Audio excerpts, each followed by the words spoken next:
Hello and welcome to a short video about solving quadratic inequalities.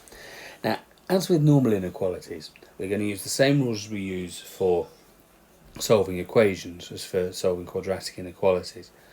But we just need to be careful when we get towards the end, and I'll show you what I mean. So I'm going to take away 4 to start with to get x is greater than or equal to 100.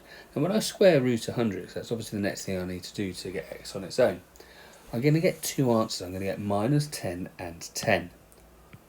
Now to help me, I'm going to draw a quick picture. So that's my y equals x squared graph.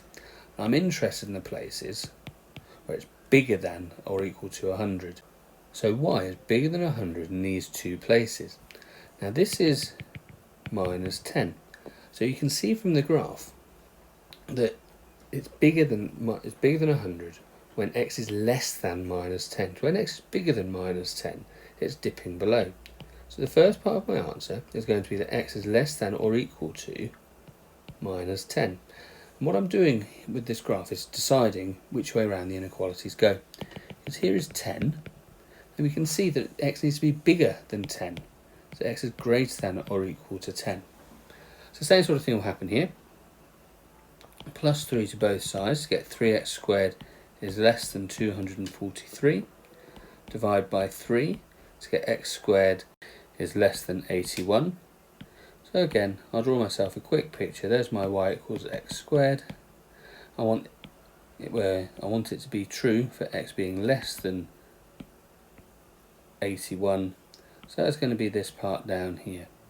So x has to be bigger than minus 9, but also less than 9. And because it's all in one part of the graph, I can combine that into one inequality. And we can combine two different questions as well, but again we'll go through the same step. So I want to find values of x that make both of these true. So you see here I'll get 4x squared is less than or equal to 144. So x squared is less than or equal to 36. And on my quick little sketch graph, here's my 36, and I'm interested in the part that's below. So that'll help me to spot that x has to be bigger than minus 6, or bigger than or equal to minus 6, and less than or equal to 6.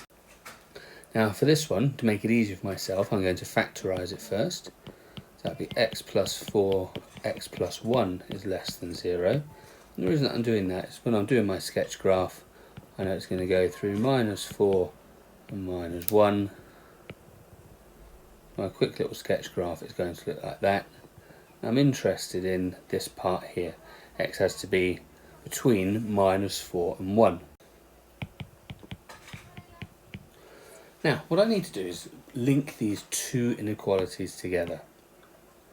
I know from the first graph that x could be anything between minus 6 and 6, but from the second graph, it has to be between minus 4 and 1. If we think about our number line, here's minus 6, here's minus 4, here's 1, and here's 6. So from the first question, all of those places are possible.